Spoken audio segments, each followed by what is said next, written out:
Good morning, Brew Daily show. I'm Neal Freyman. And I'm Toby Howell. Today, sellers are pricing their homes way too high. Then beware of AI recipe slop this Thanksgiving. It's Wednesday, November 26th. Let's ride.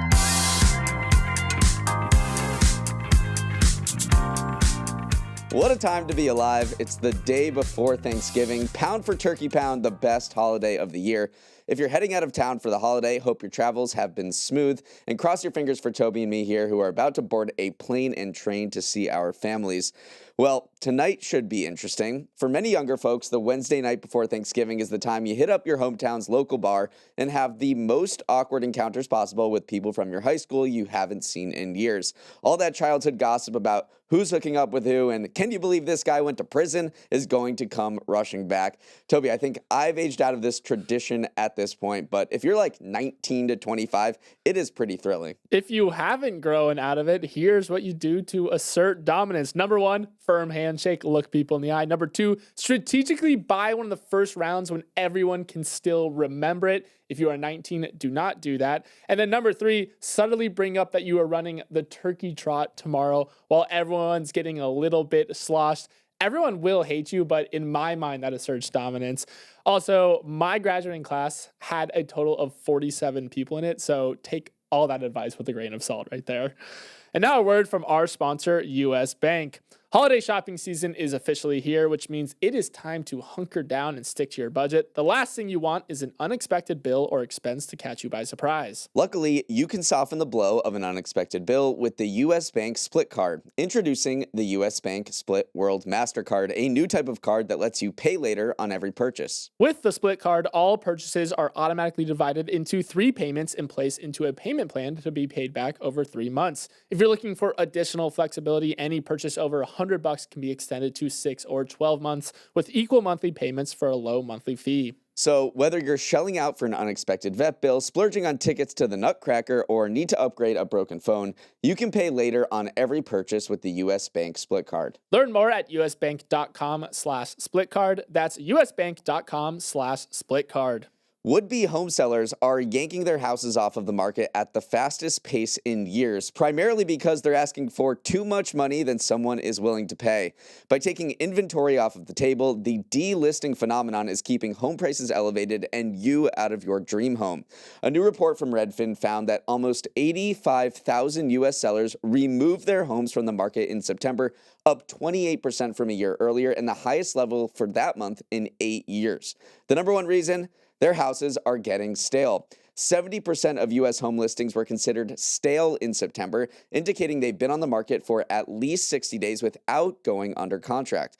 Some are swallowing their pride and cutting prices to lure buyers. Realtor.com found that in October, 20% of active listings had a price cut, which is about twice the rate during the home price surge during COVID. But many other sellers would rather sit tight in their overpriced home than take a loss, which would be the reality for a good chunk of them. About 15% of the homes that were delisted in September were at risk of selling at a loss, according to Redfin. That's the highest share in 5 years. Toby, this ain't 2021 anymore for home sellers. Basically, they need a friend to come along and tell them their standards are too high and that's why they don't have a girlfriend. They're a little delusional, but I don't blame them because the people delisting are overwhelmingly people who bought from 2020 to 2023 or 2023 to 2025. 34% bought their homes during that period of peak home buying frenzy that was the pandemic. So they are psychologically anchored to these prices. It's very hard to, one, sell your home for a loss. No one wants to do that. But two, they have a price in mind of what they think their home should be worth.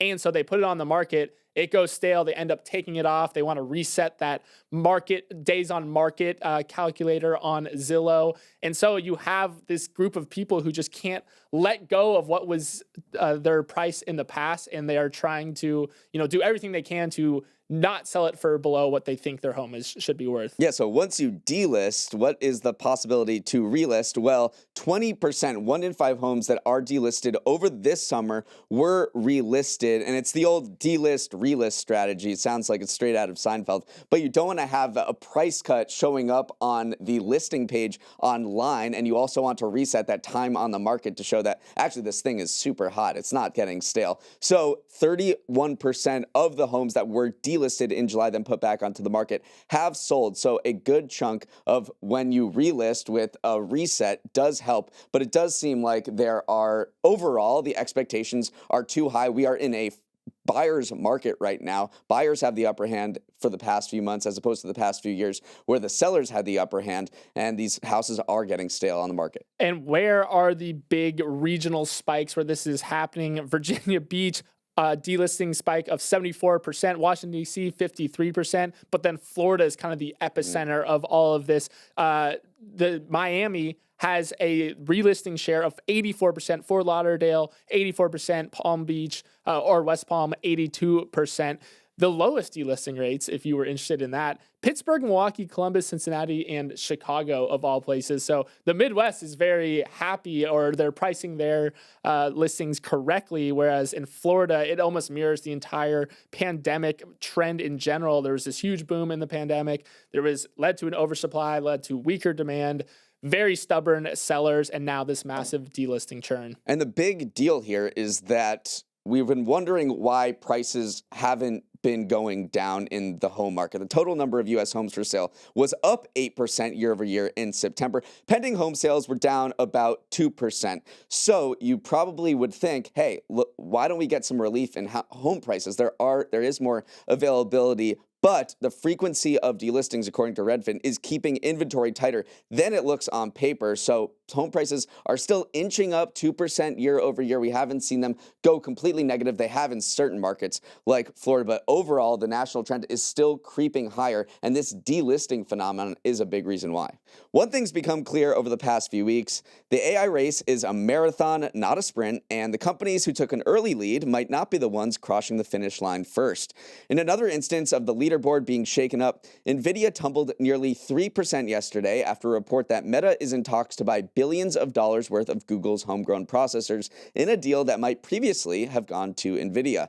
These chips, known as tensor processing units, or TPUs, were developed in-house by Google more than a decade ago for complex AI tasks, and in the years since, they haven't left the nest. But now, other companies want their hands on them. Anthropic, back in October, said it would use up to 1 million TPUs from Google in a deal worth tens of billions of dollars. And now Meta is signaling interest in TPUs, which are cheaper than the chips Nvidia sells. This is spooking Nvidia investors because it threatens a business that accounts for 10% of the tech giant's revenue. It all amounts to the AI leaderboard being shaken up more than moving day at the Masters. All of a sudden, Google looks like the alpha dog, while Nvidia and fellow GPU maker AMD are showing cracks. But the biggest loser of all, as a result of these changing winds, is OpenAI. What was once considered tech's heir apparent is scrambling to respond to Google going beast mode, only with fewer resources and a lot more skepticism. Toby, if there is such a thing as momentum in the business world, it's shifting fast. The vibes are weird out there right now because Nvidia is the biggest company in the world, and yet they spent the last few days responding to posts on X with very passive-aggressive sounding tweets. In response to Google and this Meta deal being rumored, they said, "We're delighted by Google's success. They've made great advances in AI, and we continue to supply Google. But NVIDIA is a generation ahead of the industry. It's the only platform that runs every AI model and does it everywhere computing is done." So a lot of people respond to that with, the smiling through tears emoji saying like, "Oh, I'm so happy for you, Google, right now." And all of a sudden, NVIDIA looks a little bit wobbly. Some people even compared this to almost a deep seek moment, that time earlier this year where it looks like people were applying too much money into their AI buildouts because it was going to be a lot cheaper to train models than people expected. This is maybe another one of those moments that turned out to be overblown. So maybe NVIDIA will once again re-cement its position, but just a lot of different vibes around both those companies right now. Whereas Google looked like it was being lapped, NVIDIA was the kingmaker. Now it looks like almost those things have switched. And then when we're talking about OpenAI, Sam Altman, the CEO there, has been far more direct in how rough things are going to get than NVIDIA, which has adopted this strange defensive position. He did tell employees that Google's surge could create some temporary economic headwinds for our company. And in a sign of how the vibes have shifted, remember a few months ago when OpenAI would ink a deal with any company and that company's share price would surge, 10, 20, 30%? Think back to Oracle when they announced a deal and Oracle popped 30%. Well, now instead of being a kingmaker, OpenAI is now an albatross around all of these companies next that are doing business with it or investing in it. SoftBank, which is the huge Japanese investor, fell to a 2-month low. Its share price dropped 9.9% on Monday and 10.8% on Tuesday. And that's because it is about to own 11% of OpenAI, and investors are fleeing OpenAI right now. And we also have to talk about Oracle, which has lost $400 billion in market value since its peak over the summer. It announced that it had this massive revenue backlog of $317 billion, which investors were like, that is insane. We love you. They sent shares up 30% that particular day. The Wall Street Journal later revealed that $300 billion of that 317 was in a deal with OpenAI, and now Oracle has come crashing down as investors get a little skittish about what Sam Altman is up to. Moving on, right now, the American shopper is sending more mixed messages than your high school ex asking if you'll be in town for Thanksgiving. On the one hand, the government's retail data is coming in after the shutdown-related delays, and the verdict is shoppers don't be shopping as much. U.S. retail sales rose just 0.2% in September compared to a 0.6% jump the month prior, as consumers started to tap the brakes rather than tap their credit cards towards the end of the third quarter. But on the other hand, a bunch of retailers just reported some pretty impressive earnings. Abercrombie & Fitch is still the apple of Gen Z's eye, jumping 36% yesterday after it raised its full-year revenue outlook. Best Buy is looking like a decent buy after topping its Q3 expectations and saying shoppers are gearing up for a big holiday tech upgrade season. And Kohl's soared over 40% after it adjusted its outlook to show a sales decline of just 3.5% compared to previous estimates of 6%. In general, companies that represent good value like TJ Maxx, Walmart, and Burlington Coat Factory had a strong earnings cycle. But remember, this is your high school ex we're talking about, so things are anything but straightforward. Yesterday's consumer confidence reading just came in at its lowest level since Liberation Day tariffs were announced. Neal, as we enter peak shopping season, how would you sum up the state of the U.S. consumer right now? Yeah, definitely a little confusing, definitely some mixed messages, but I'm going to take the glass half full approach here because there were a lot of warning signs that people were pulling back on spending. We had some companies say that in earnings earlier this earnings season, but yesterday, most of these companies did really well. Best Buy, Abercrombie, Dick's, Kohl's all improved their guidance, which is surprising given all of the news headlines we've been hearing. Target and Home Depot seem to be the two retailers that aren't doing so well, but Walmart, TJ Maxx, Burlington Coat Factory, Ross are all doing really well. People are still shopping. They're seeking out value, but they are still shopping more than all these warnings would suggest. And one note on this retail sales report, yes, it came in a little bit softer than expected, 0.2% growth.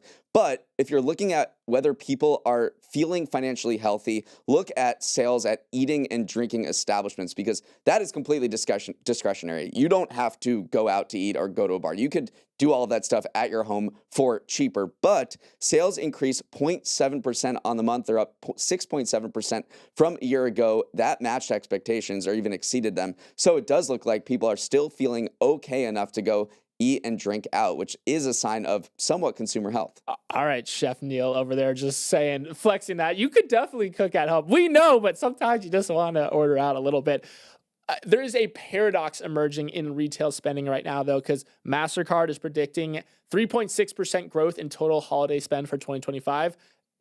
It speaks to the fact that the consumer is feeling good. They're going to spend more money, but they actually are saying that people will spend more dollars but buy fewer items. How does that happen? Prices have risen, so inflation is driving a lot of that bump in spending. Inflated price tags makes the consumer look healthier, makes the total pie look bigger, even though actual gift volume may decline a little bit. And it speaks to this idea of the K-shaped economy that we have talked about again and again, where high-income households are still spending on luxury goods, travel, dining out, as you mentioned, while middle and low-income households are feeling the pinch. Spending is falling a little bit. They are discount chasing more. So that is the story of the U.S. consumer right now. One is diverging and spending a lot of money, and then the other half is kind of spending less money as they are cutting across categories and living more paycheck to paycheck. All right, we're going to take a quick break and come back and talk about AI slop. If you've eaten your way through enough Thanksgivings, you've inevitably ended up with some form of slop on your plate. For me, it's my brother's green bean casserole. For you, it may be your aunt's mashed potatoes. But increasingly, you have to be on the lookout for AI slop when you're searching for recipes to make slop. Bloomberg talked to food bloggers who say that Google is increasingly injecting AI-generated recipe summaries above the links to actual recipes. And sometimes those summaries end up giving worse instructions than your drunk uncle. For instance, Eb Gargano, who runs the Easy Peasy Foodie blog, said that Google's AI spit out a Christmas cake based on her recipes that told people to cook a 6-inch cake for 3 to 4 hours at 320 degrees Fahrenheit. That is a recipe for coal. Other than potentially burning your kitchen down, the jumbled AI nonsense is also stealing traffic. Gargano says traffic to her turkey recipe, for instance, is down 40% year over year.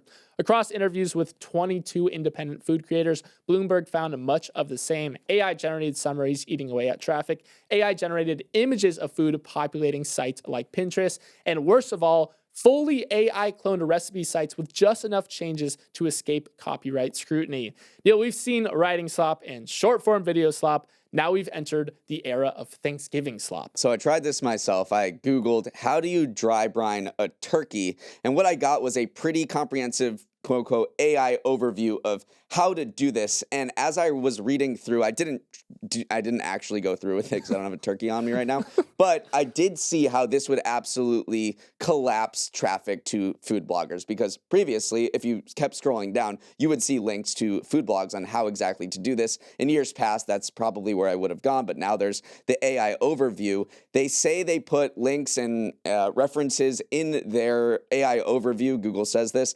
But you have to look closely. There's really small icon links, and you have to like squint to see them, and then you click on them, and then it opens up a new tab where you can see where they got this information from. It's from a few different food blogs like The Kitchen and a few other ones. But I can totally see just myself firsthand how this is absolutely hiving wave traffic from food bloggers who are facing really an existential crisis right now with AI overviews scraping their content and then putting it above their food blogs in Google search results. And these food bloggers say that the number one aspect that makes us more valuable than AI is the fact that we've cooked the recipe before. If you are relying on a recipe that was generated by AI, you don't know if it's going to work or not. So some of them spoke to the fact that their husbands came across a photo on Facebook and they thought it was legit because they saw a photo of it and they saw a recipe. And then once you actually go and try to cook the cookies, they turn into these doughy mess that don't meld together correctly. You know, baking is a science, and if you are playing fast and loose with those ratios, like, things can go south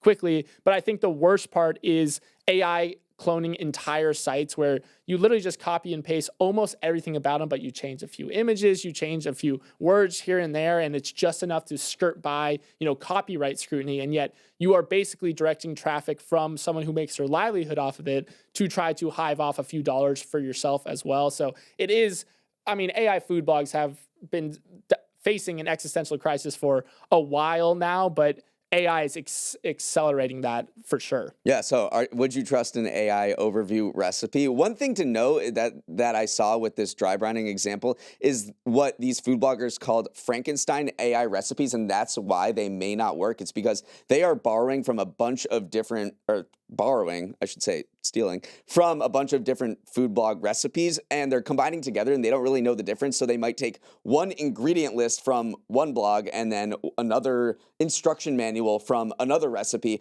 put them together as if they were the same thing originally. And so that when you make it, you look at this and you're like, I just created a monster of a dish and this doesn't taste good at all. So I think for maybe some recipes, very simple things like what temperature should I cook turkey to, you can probably rely on AI overviews. When it comes to something a little more comprehensive, I would certainly be skeptical. Here's the bright side. If you stink at cooking and you create something that is inedible, just blame it on the AI overview. It wasn't you. You're like, I followed the recipe. It was just the wrong recipe. All right, let's sprint to the finish with some final headlines. In a twist of fate, Thanksgiving is becoming a big deal in the place where the Pilgrims started their journey.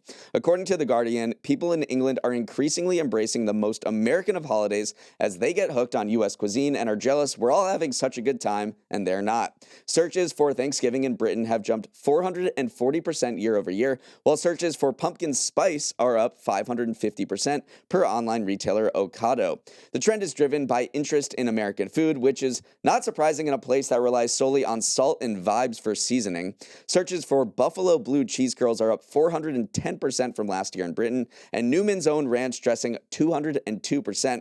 More than half of British adults have ordered or are interested in ordering southern U.S. dishes, specifically such as Louisiana gumbo. Toby, are we okay with letting the Brits have Thanksgiving? Absolutely. Thanksgiving is delicious, and you're so right. I mean, the joke is that the food stinks over there, and so Thanksgiving food seems delicious from afar unless you're following those sloppy recipes. One aspect that could be driving this as well is more Americans are moving over to the UK. Post-Trump getting reelected, we saw U.S. applications for UK citizenship jump to 26% year over year to 6,100 in 2024. There was a 40% year over year surge in Q4 alone. So more people are kind of expatting over to the UK. But I don't blame the UK at all. I mean, American holiday traditions seem fun. More people are getting involved in Halloween. 51% say that they are becoming a thing over in Britain now. So never knock someone for wanting to have a little bit of fun, wanting to have a little bit of mashed potatoes. It sounds delicious, and it is delicious. And it is driven by young people who are maybe scrolling social media and seeing us all have this beautiful feast. 42% of Gen Z and millennials in Britain say they have attended a Thanksgiving meal, and 16% plan to attend or host the holiday for the first time this November. So this is an absolute surge. And what do we want from them back? Like, should we do Boxing Day? Boxing Day is incredible. I mean, I only know it from the fact that there's a million Premier League games on, so I associate Boxing Day with soccer. I don't want to steal anything else, though. You know, I'm just happy to be where we are right now, and I also can't really remember any other British holidays. You got some for me other than Boxing Day? All right, Boxing Day. Guy Fawkes night? Guy Fawkes? Yeah, probably. All right, finally, who here loves Rush Hour? Yep, seeing a lot of hands. Who here loves tabbing a disgraced director to pull aging stars out of retirement at the behest of the president? Seeing a few less hands. Thus sums up the controversy surrounding Rush Hour 4, which is being pulled into reality by Paramount, who is closing in on a deal to distribute a fourth film. It would reunite Jackie Chan and Chris Tucker while quietly ushering controversial director Brett Ratner back into Hollywood. 7 years after multiple women accused Ratner of sexual misconduct, allegations he denies, no studio would touch him or the long gestating quadriquel, leaving the project in limbo. His slow climb back this year began with the Melania Trump documentary for Amazon, and now, thanks in part to reported pressure from President Trump on Skydance's new owners, the Ellison family, Rush Hour 4 is suddenly back from the dead. Neal, does the world need another Rush Hour? Well, the market isn't asking for it, that's for sure. And I think in other domains, critics of Trump's meddling into the private markets would spark an uproar about him strong-arming a CEO into a business decision. We've seen this in things like having the Coke not have high fructose corn syrup and move to real sugar again. But when it comes to Rush Hour 4, they're kind of throwing up their hands, shrugging and saying, well, all right, I guess. But just this morning, we were looking at clips of Rush Hour going, all right, the first one is pretty good. The second one was actually pretty good too. The third one, it lost a little bit of steam here. Which is why it wasn't, picked up, right. because cinemas want, these studios want to make money, and they're looking at the Rush Hour trilogy and saying, that is from a time gone by. But while you're greenlighting movies, Trump, I'd like to order another Master and Commander, please, and 20 more National Treasures. I agree with the National Treasure part. Nicolas Cage, National Treasure himself. All right, that is all the time we have. Thanks for starting your morning with us. Have a wonderful Wednesday and Thanksgiving weekend. On a logistical note, we'll be bringing you special episodes tomorrow and Friday, the perfect soundtrack for cooking and eating leftovers. On Thursday, we dive deep into the business of Thanksgiving, from the Macy's parade to the cranberry industry. Then on Friday, you'll hear a great interview with a world-leading toy expert on how that industry is responding to all the adults scooping up Hot Wheels and Legos Chicago's. Make sure to check them out. If you want to get in touch about this episode, send a note to morningbrew@morningbrew.com or DM us on Instagram @MBDailyShow. Let's roll the credits. Emily Milliron is our executive producer. Raymond Liu is our producer. Our associate producers are Olivia Graham and Olivia Lake. Hair and makeup is ready to flex on their high school classmates. Devin Emery is our president, and our show is a production of Morning Brew. Great show today, Neal. Let's run it back tomorrow.